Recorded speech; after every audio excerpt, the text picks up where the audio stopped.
Magandang umaga mga bata! Ngayon naman, hawakan ninyo ang inyong module sa Pilipino para makasunod kayo sa talakayan natin para sa week 2. Ang mga kasanayan sa pagkatuto na dapat ninyong matutunan ngayong aralin na ito ay ang mga sumusunod. Naibibigay ang kahulugan ng salitang pamilyar at di pamilyar sa pamamagitan ng tono o damdamin.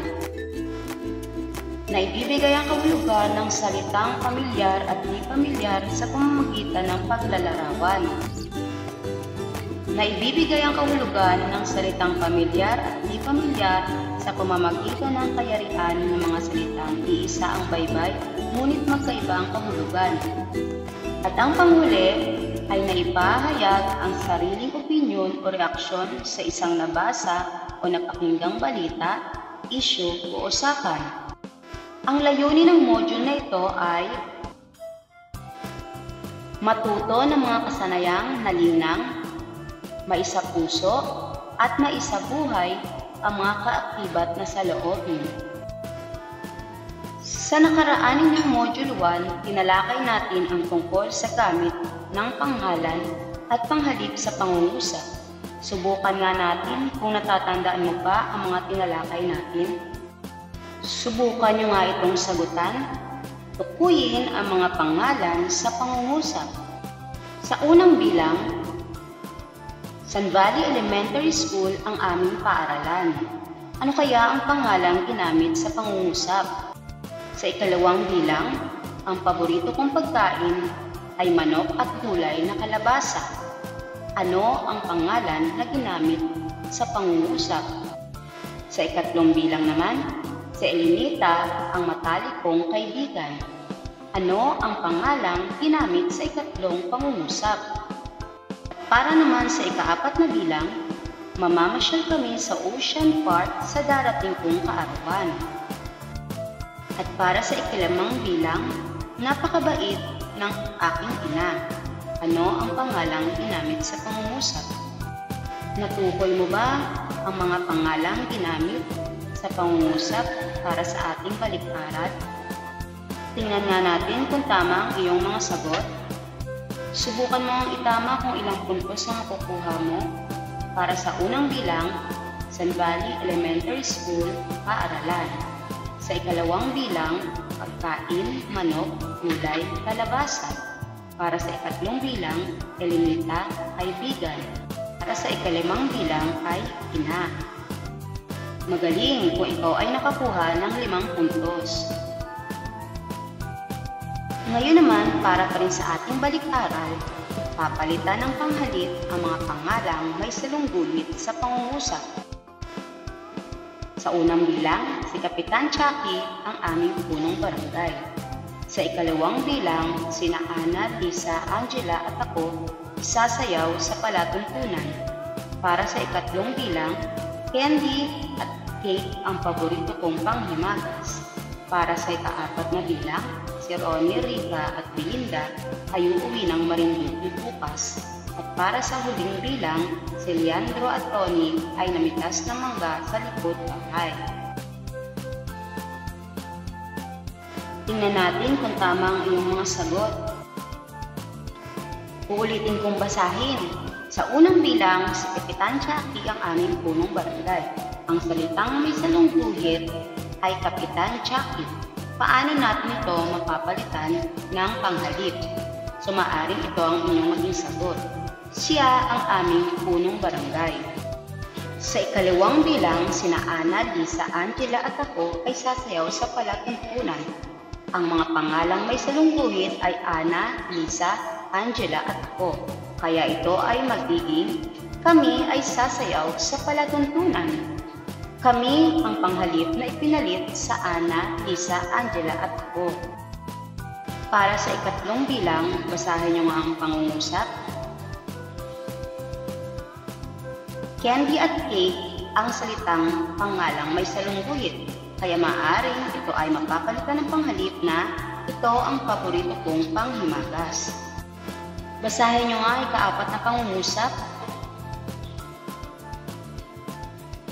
Ang mga salitang pangalan na may salungguhit ay Ronnie, Rica, at Belinda. Kaya ito ay mapapalitan ng sila ay uuwi ng Marinduque. Basahin mo nga ang ikalimang pangungusap.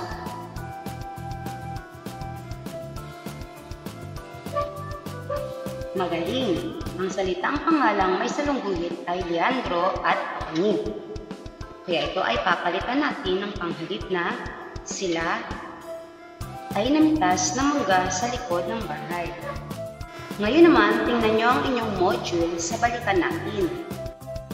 Noong kayo ay nasa ika-4 na baitang, tinalakay na sa inyo ang kasarian ng pangalan. Natatandaan nyo pa ba ang 4 na kasarian ng pangalan? Ito ay pambabae, panlalaki, litiyak, at walang kasarian. Ngayon naman, sa inyong module, subukan niyong sagutan ang balikan natin. Alam kong kayang-kaya niyong sagutan yan. Isulat niyo ito sa inyong sagutang papel.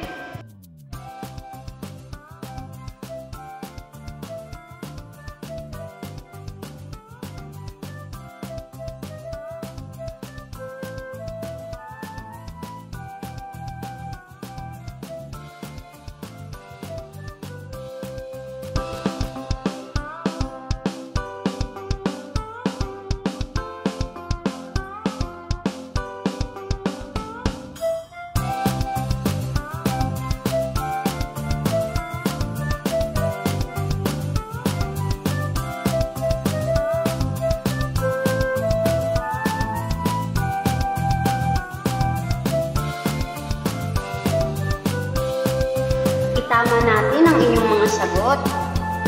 Tingnan natin kung ilang puntos ang inyong makukuha. Ang sabi sa panuto, tukuyin kung ano ang kasarian ng mga sumusunod na pangalan. Isulat kung pambabae, panlalaki, titiyak o walang kasarian. Para sa unang bilang, ate, pambabae. Pangalawa, lola, pambabae. Pangatlo, hari, panlalaki. Pang-4, manok, titiyak. Pang-5, kuya, panlalaki. Pang-6, guro, titiyak. Bakit kaya titiyak ang sagot natin para sa guro? Kasi ang guro ay maaaring pambabae o panlalaki. Pang-7, lapis, walang kasarian. Pang-8, tatay, panlalaki. Pang-9, pulis, titiyak. At pang-10, sapatos, walang kasarian. Kayo ba ay nakakuha ng 10 puntos? Siguro naman ngayon alam nyo na kung ano ang mga kasarian ng pangalan. Ulitin nga natin, pambabae, panlalaki, titiyak, at walang kasarian. Ngayon naman may babasahin kayong kwento. Sa pagbabasa ng kwento, dapat unawaing mabuti ang kwento. Sabayan niyo ko sa pagbabasa mga bata. Ang pamagat ng ating kwento ay Noon at Ngayon. Ang paaralang elementarya ng Santo Niño ay ibang-iba na sa kasalukuyan. Kami nang nagbago rito nang ito'y natupok ng apoy noong taong 1980. Noong 1974, ang paaralan ay gawa lamang sa kahoy. Mayroong 2 palapag at sa gitna nito ay may malawak na palaruan na napapalibutan ng Bermuda grass. Tandaan ko pa na may talipapa o maliit na palengke ang harap ng paaralang elementarya ng Santo Niño. Mayroon ding irasan o asinan malapit dito. Ito ay nakakatuwang pagmasdan dahil isa ito sa pinagkukunan ng hanap buhay at makikita mong napakasipag ng mga taga rito sa Barangay Santo Niño. Masaya at masisipag mag-aral ang mga bata. Wala pang mga patimpalak sa mga paaralan pero napakadisiplinado nila. Sa labas ng paaralan mayroon lamang 2 tindahan, kay Aling Toyang at kay Mang Abong. Murang-mura ang mga bilihin dito. Sa kantina ng paaralan ay mayroong Nutriban, Nutritious Bundle, isang tinapay na sa 10 sentimo ay siguradong mabubusog na ang mga mag-aaral. Ito ay mura sapagkat isa itong proyekto ng pamahalaan na naglalayong masigurong ang pagkain sa paaralan ay mura, nakakabusog at masustansya. Kasama rin sa ipinamamahagi ay ang gatas na isa sa mga dahilan kung kaya wala mga chicherya noon. Ngayong taong 2020, malaki na ang pinagbago ng paaralan. Mas magara ng itsura nito, gawa sa mga bato at may malawak na espasyo sa gitna. Ang mga mag-aaral ngayon ay nakikipagkompetensya sa iba't ibang paaralan na nakakatulong sa kanilang pagunlad at iba't ibang aralin at sa larangan ng sports. Subalit sa kabila nito ay kasabay ang pagbabago ng mga nakapaligid nito. Magagarang mga gusali, nagkaroon ng iba't ibang mga pamilihan at mga magagandang kabahayan. Ang mga bata ay iba na ang pinahihiligang laruin. Noon, sapat na ang goma at holen o ang mga larong sipa at habulan. Disiplinado rin ang mga bata sa kanilang paaralan. Makikita mo ang kasipagan nila sa pag-aaral. Subalit ngayon ay iba na ang kanilang kinahihiligan at tila di na sapat ang oras na nilalaan nila sa kanilang pag-aaral dahil nauso na ang mga gadget na kanilang kinagigiliwang hawakan, laruin at panuurin. Marahil isa sa epekto ng mga makabagong teknolohiya ay ang kawalan ng oras sa pag-aaral. Sa kabila ng mga pagkukulang ng mga mag-aaral, napupunuan pa rin ng mga guro ang mga pangangailangan nilang pangkaisipan, pangkalusugan at pang-espiritual. Tinuturuan silang maging magalang, mahinahon, masunurin at mapagmahal sa pamilya at sa kapwa. Ang pagbabago o pag-unlad ay hindi maiwasan, subalit dapat ito ay gamitin sa tamang paraan. Nagustuhan niyo ba ang kwento mga bata? Ngayon naman, sagutan ninyo sa inyong sagutang papel ang 6 na tanong buhat sa kwentong inyong binasa.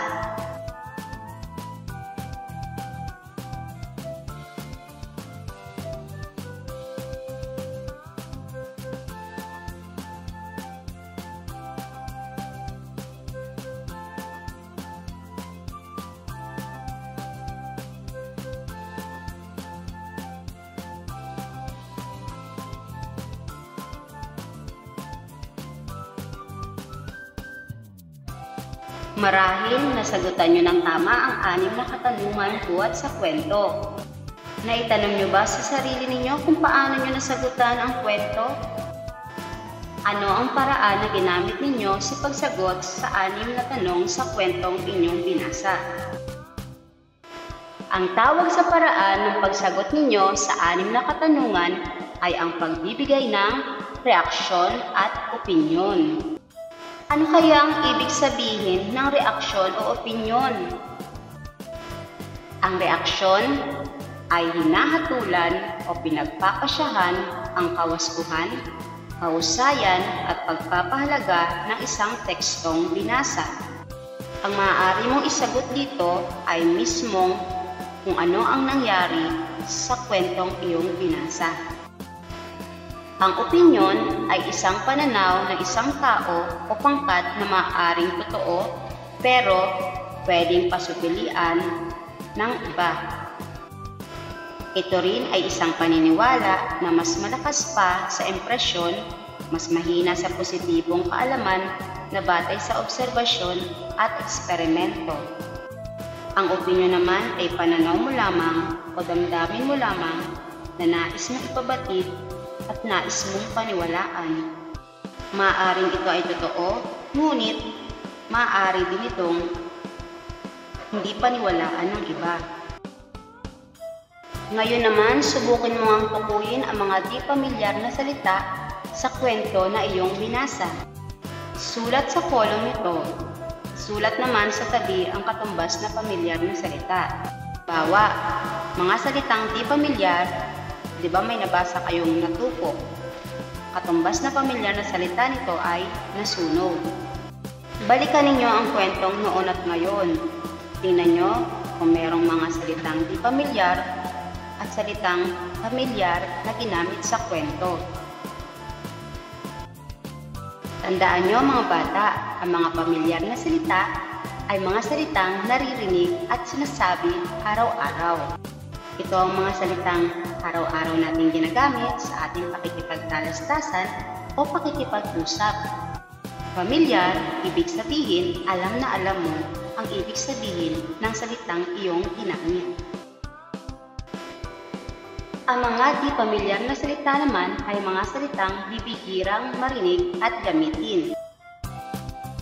Kapag narinig mo ang mga salitang ito, talagang mapapaisip ka kung ano kaya ang ibig sabihin nito. Ibig sabihin, hindi ka pamilyar sa salitang iyon. Bibigyan ko kayo ng mga halimbawa ng mga pamilyar na salita at katumbas na salita nito sa di pamilyar. Sabayan mo ko sa pagbabasa. Handaan. Sa di pamilyar, ito ay tiging. Upuan, ito naman ay salungkuwet. Pera, salapi. Eroplano, salipawpaw, sa di pamilyar na salita. Ferris wheel, tsugibo naman ito. Sa di pamilyar na salita. Kaibigan, katoto. Asawa, katipan. Kutsara, tinidor, ito naman ay kubyertos. Bintana, ito naman ay durungawan. O diba, may natutunan tayo ngayong mga bagong salita? Ngunit, ang mga salitang di pamilyar naman ay halos di natin ginagamit.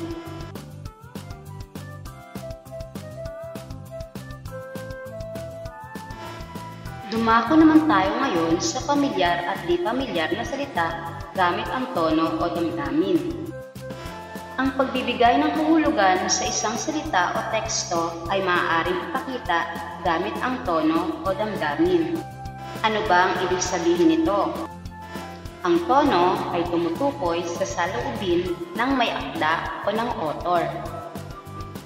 Naukol sa salita o paksang kanyang isinulat.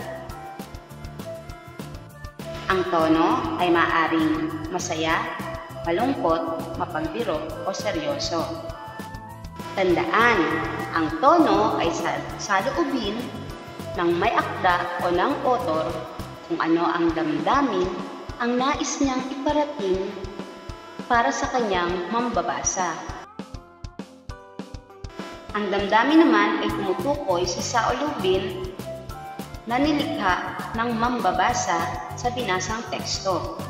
Ang mga damdamin ay maaaring siya ay natuwa, siya ay masaya, siya ay malungkot, galit, takot, o pagkabahala, at marami pang iba. Ang damdamin naman ay tumutukoy sa mismong ikaw na nagbasa ng kwento.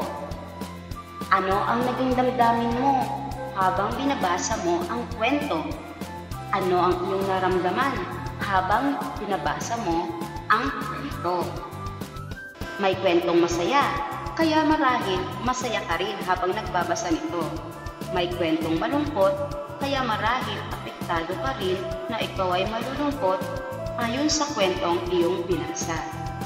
Maliwanag na ba sa inyo mga bata kung ano ang pagkakaiba ng tono at damdamin sa tekstong inyong binasa? Meron akong babasahing kwento. Ito ay hindi napapaloob sa inyong module Filipino 2. Ito lamang ay isang halimbawa upang mas maintindihan pa natin at maunawaan kung ano ang damdamin na nais ipahayag sa tekstong inyong binasa. Sabayan niyo ako sa pagbabasa. Ang pamagat ng kwento ay Sa Peryahan. Pista sa aming bayan, kaya naman nandito na naman ang peryahan sa aming plaza. May iba't ibang rides na maaari naming sakyan. Gusto kong sumakay sa tsubibo. Gusto kong tanawin ang lawak ng lupain sa ibaba kung ako ay nasa itaas nito. Pagsakay namin ng pinsan ko, talagang mapapasigaw kami sa saya. Ang sarap talagang sumakay sa tsubibo. Bukod dito, sinubukan din namin ang iilan pang mga palaro. Minsan ay talo, minsan ay nagwawagi din kami. Kaya naman, binili namin ng sorbetes ang perang aming panalunan. Masayang-masaya kaming umuwi ng bahay at babalik kaming muli sa karyahan sa susunod na linggo. Kung ating susuriin ang maikling talata, ang pagpapahayag ng tono ng may akda sa tekstong ating binasa, siya ay nagpahayag ng damdaming masaya. Masaya ang kanyang karanasan habang siya ay nagkwento. Samantalang, ikaw naman na nagbasa, ang damdaming iyong naramdaman ay masaya rin. Diba? Dahil iyon ang nagpapahayag ng damdamin ng may akda. Ngayon naman, subukan ninyong sagutin ang suriin natin sa inyong module. Ayusin ang mga ginulong salita upang makabuo ng mga salitang may tono o damdamin.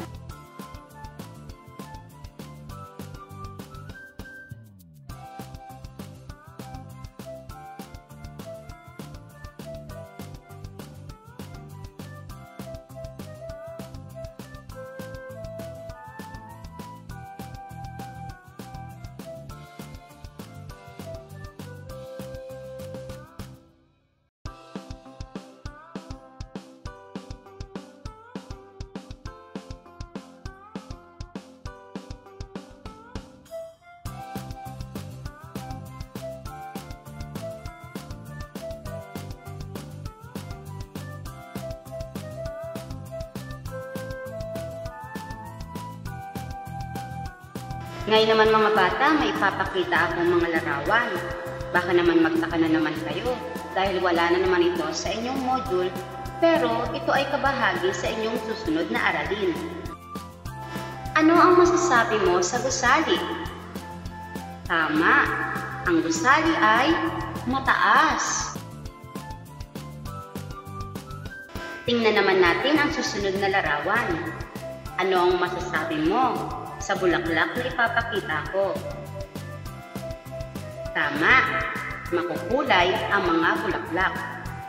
Ang bulaklak ay mabango, magaling. Ngayon naman mga bata, tingnan mo ang ikatlong larawan. Bigyan mo nga ako ng pangungusap kung ano ang masasabi mo sa larawan na nakita mo. Basahin natin ang mga pangungusap. Ang gandang panuuri na makukulay na firework display sa kalangitan. Kalawa, kahit maingay, makikita mo naman na masaya ang mga tao sa pagsalubong ng bagong taon. At sa ikatlong pangungusap, malakas ang mga tunog ng paputok sa paligid. Ano-ano ang mga salitang may salungguhit sa pangungusap? Isa-isahin natin basahin ang mga ito. Sabayan mo ako. Mataas, ganda, masaya, makulay, makukulay, malakas, mabango, at maingay. Ano kayang uri ng pananalita ang mga ito? Narito ang ilang dapat mong malaman tungkol sa mga salitang naglalarawan. Pag sinabing salitang naglalarawan, ito ay tinatawag na pang-uri. Ulitin nga natin ang kahulugan nito.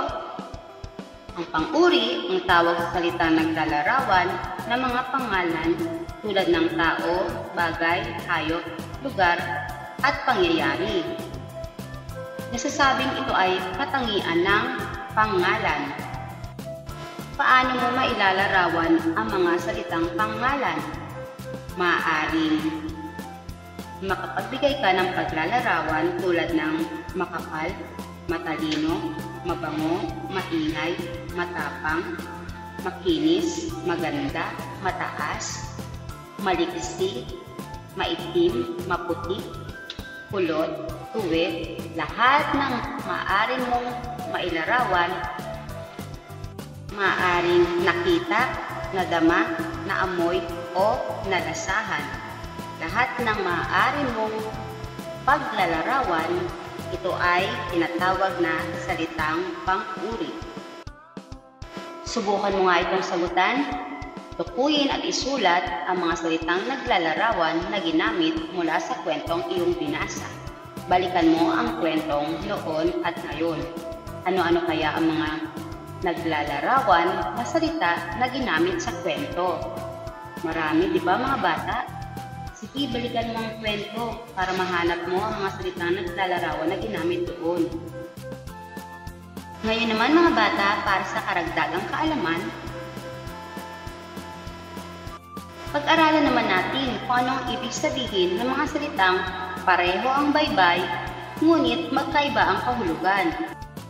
May mga salita kasing magkapareho ang pagkakasulat o iisa ang baybay, ngunit magkaiba pala ang kahulugan nito. Basahin natin ang mga halimbawa nito. Baga, maaaring ito ay ningas ng sinindihang uling.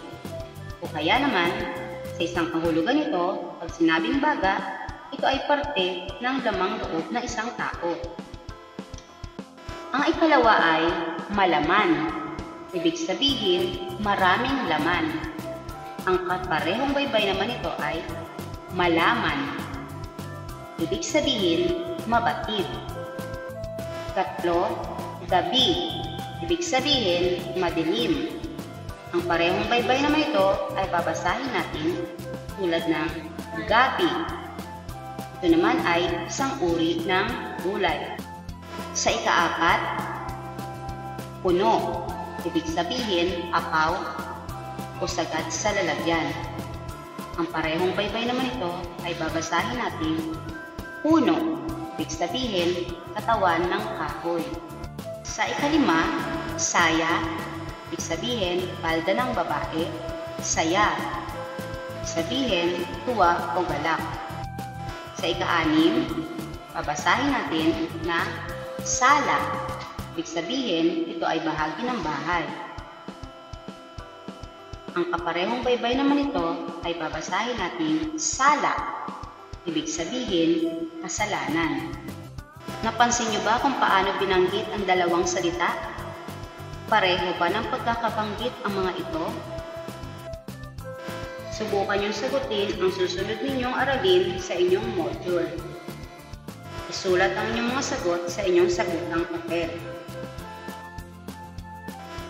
Basahin mabuti ang panuto.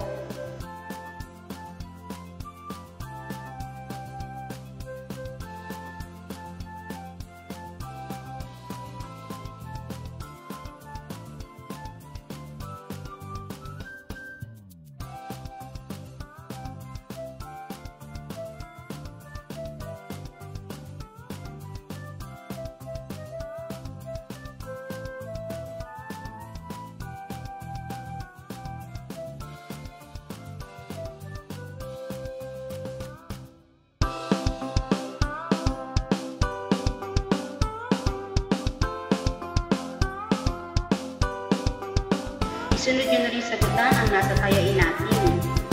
Basahin na maigi ang panuto. Isulat ito sa inyong sagutang papel.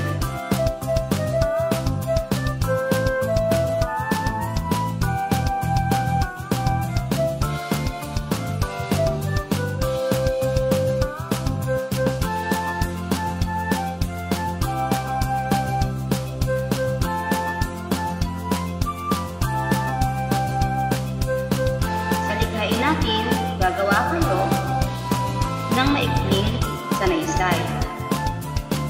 Ibigay ang inyong opinyon tungkol sa patuloy na pagdami ng kaso ng COVID-19. Gamitin ang rubric sa ibaba bilang iyong ibigay.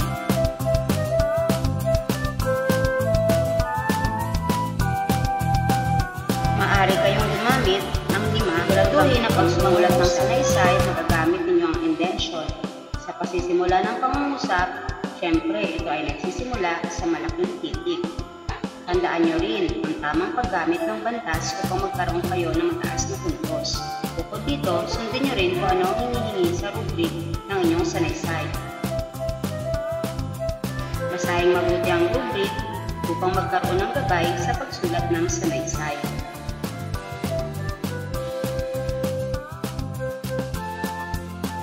Binabati ko kayo dahil natapos ninyo ang module na ito.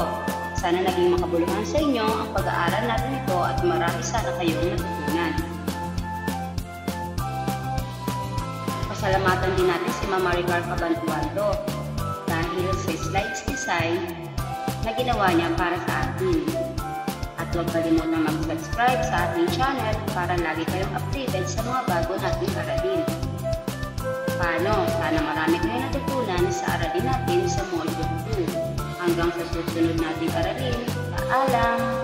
Subscribe na!